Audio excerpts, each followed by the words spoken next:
तीन बाण के धारी को तीनों बाण क्या सच में महादेव दिए थे? क्या सच में धर्मयुद्ध से पहले भगवान श्री कृष्ण ने बर्बरीक से उनका सर मांग लिया था? और जो सर कुरुक्षेत्र में मांग लिया था, वो सर फिर कुरुक्षेत्र से लेकर राजस्थान के एक छोटा सा कस्बा खाटू में कैसे पहुंच गया? क्यों आज तक भी एकादशी तिथि के दिन लाखों भक्त भीड़ कर पहुंच जाते हैं खाटू नरेश के दरवाजे में? क्या महत्व है इस एकादशी तिथि का, जानेंगे आज की इस वीडियो में।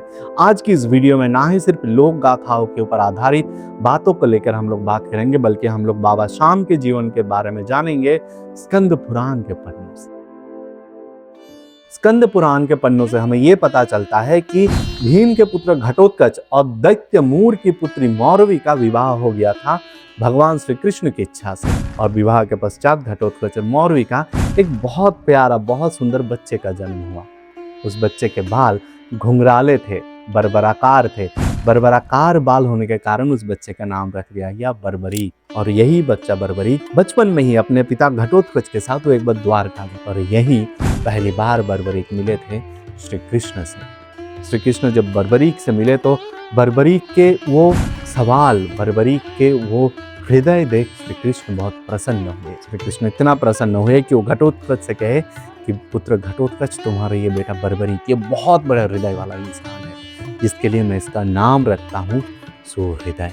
और श्री कृष्ण के परामर्श से ही सुहृदय आगे चलकर चले जाते हैं गुप्त क्षेत्र नाम से प्रसिद्ध एक स्थान में। और वहां जाकर वो देवियों की, नव दुर्गा देवियों की साधना और तप करते हैं। देवियां बर्बरीक की साधना से इतने प्रसन्न हुए कि वो बर्बरीक को अक्षय तुनीर दान करते हैं, वो चमत्कारी बाण, और उसके साथ वो बर्बरीक को प्रदान करते एक चमत्कारी खड्ग भी। तो क्या इसका मतलब यह है कि धर्मक्षेत्र कुरुक्षेत्र से पहले से ही बर्बरीक और श्री कृष्ण एक दूसरे को जानते थे? जी हाँ, वो एक दूसरे को बहुत भली भांति जानते थे। और कुरुक्षेत्र में बर्बरीक किसके पक्ष से लड़ेंगे, इसके बारे में उनके मन में कोई दो राह नहीं था, कोई सवाल नहीं था, कोई शंका नहीं था।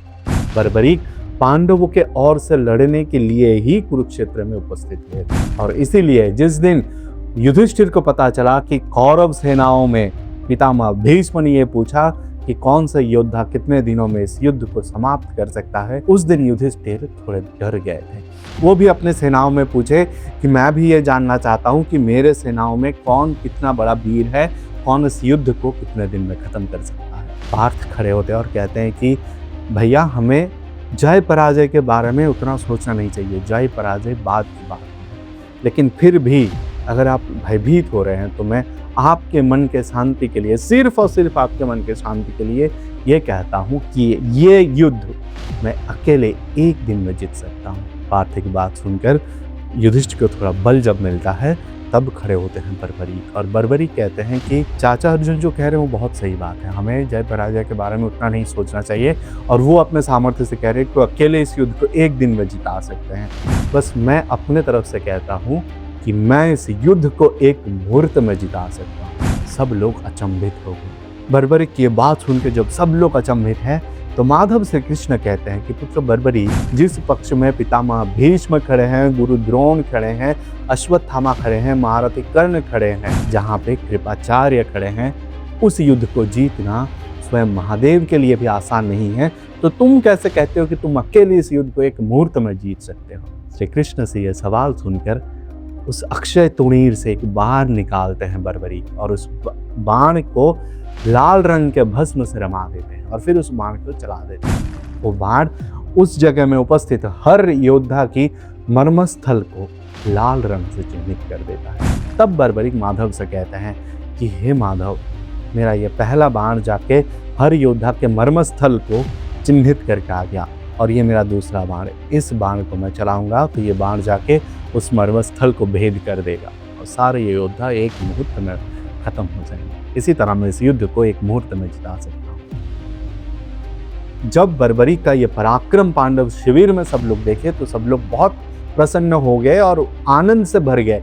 सब लोग वाहवाही करने लगे कि अब हमें युद्ध जीतने से कोई नहीं रोक सकता। जब सब लोग खुशी से झूम रहे थे उतने में माधव अपने सुदर्शन चक्र से बर्बरीक का सिर उनके देह से अलग कर दिया। जो लोग अभी तक वाहवाही में डूबे थे, क्षण भर में क्या हो गया किसी को पता ही नहीं चला। वो वाहवाही विलाप में बदल गया, स्तब्धता में बदल। माधव ने ऐसा क्यों किया? जब किसी को कुछ पता ही नहीं चल रहा था, तब वहां पर देवी आकर उपस्थित हुई और देवियों ने सबको ये समझा कर कहा कि माधव के इस कार्य के पीछे का कारण क्या है, कैसे बर्बरीक एक श्राप को लेकर जन्मे थे और उस श्राप को विनाश करने के लिए बर्बरीक का अंत करना बहुत जरूरी था। जब देवियों ने अपनी कथा समाप्त की तो माधव कहते हैं देवियों से कि हे देवी, ये भक्त का सर है, इस सर को अमृत से सींचो और इस सिर को राहु के सिर के भांति अजर अमर बनाओ। देवियों ने वैसे ही कहा। जब वो सिर पुनर्जीवित हुआ तो बर्बरीक कहे, हे माधव, मैं इस युद्ध को देखना चाहता हूँ। और आगे की कहानी पता है सबको कि उस सिर को पहाड़ के चोटी के ऊपर रख दिया गया था, जहां से बर्बरीक पूरे युद्ध को प्रत्यक्ष कर सके, देख सके। लेकिन सोचने की बात यह है कि जिस सिर को कुरुक्षेत्र में काट दिया गया था, वो सिर कुरुक्षेत्र से लेकर राजस्थान के खाटू में कैसे पहुंचा?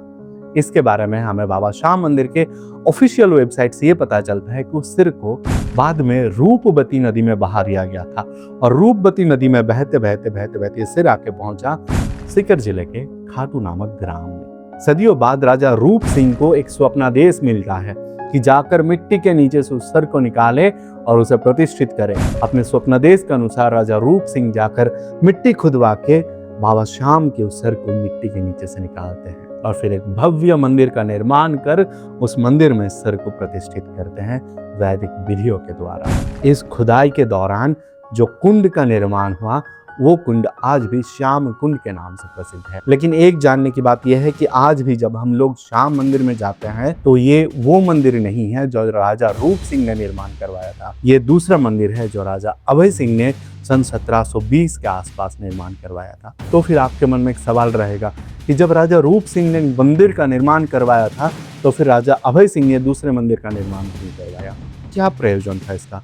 प्रयोजन इसीलिए था क्योंकि इस पहले मंदिर को मुगलों ने बहुत बुरी तरीके से तोड़ा। और ना ही सिर्फ ये पहला मंदिर, ये जो दूसरा मंदिर राजा अभय सिंह निर्माण करवाते हैं, इसके ऊपर भी कुछ दशकों के बाद मुगल सेनाओं ने आक्रमण कर दिया।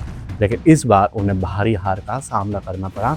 जयपुर की सेना और महंत मंगलदास की दादूपंथी नागा सन्यासियों के हाथ। और इसी युद्ध में मुगल सूबेदार मुर्तजा अली खान का हत्या हो गया था महंत मंगलदास जी के हाथों। और तब से लेके आज तक 300 सालों से भी ज्यादा समय बाबा श्याम धनी उसी मंदिर में विराजते हैं।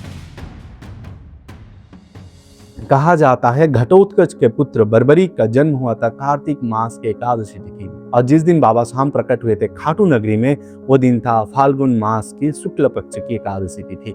तो बाबा श्याम के जन्म और प्रकट दिवस एक ही तिथि में होने के कारण भक्तों के मन में इस तिथि के प्रति एक विशेष आदर है, विशेष सम्मान है। इसीलिए एकादशी तिथि में आज भी बाबा श्याम के लिए भोग लगाया जाता है। लाखों भक्त इस तिथि में बाबा श्याम की दर्शन करने के लिए जाते हैं। लोक गाथा के अनुसार बाबा श्याम हारने वाले पक्ष की तरफ से लड़ने के लिए खड़े होना चाह रहे थे और इस कलयुग में भी जो लोग हारे हुए हैं, बाबा श्याम उनकी रक्षा के हेतु उनके पास खड़े रहते हैं।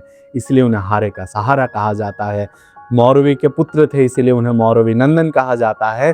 जिन भक्त को देते हैं उन्हें लाखों में देते हैं, इसे लखदार कहा जाता है। हम लोग उन्हें किसी भी नाम से बुलाए, क्या ही फर्क पड़ता है? फर्क बस इस बात से पड़ता है कि उस बुलावे में प्रेम है कि नहीं, उस बुलावे में भक्ति है कि नहीं। और अगर उस बुलावे में प्रेम और भक्ति है तो भक्तों की दावा है कि ऐसा कोई चाह है नहीं जो बाबा पूरी करते हैं नहीं, ऐसे कोई हारे इंसान है नहीं जिनके सहारे बनकर वो खड़े हुए नहीं। तो इसीलिए कहा जाता है इस कलयुग में हारे हुए सारे लोगों की सबसे बड़ी सहारा, सबसे बड़ी दोस्त खाटू के नरेश बाबा श्याम धनी है। बाबा श्याम के जीवन की इस कथाओं की उपस्थापना मैंने किया स्कंद पुराण और विभिन्न लोक गाथाओं को मिलाकर आपके सामने मैंने रखा। मेरा ये प्रयास अगर आप लोगों को अच्छा लग रहा है तो इस चैनल को सब्सक्राइब कर लीजिए ताकि हम लोग इस कंटेंट भरे भीड़ में आपस में खो ना जाए और हमारी ये कथा यात्रा एक साथ चलते रहे। बाकी बाबा श्याम की कृपा आप सब पर बरसती रहे, हम सब पर बरसती रहे। मिलते हैं बहुत जल्द हमारे अगले वीडियो में। तब तक के लिए स्वस्थ रहिए, अपना ख्याल रखिए। नमस्कार।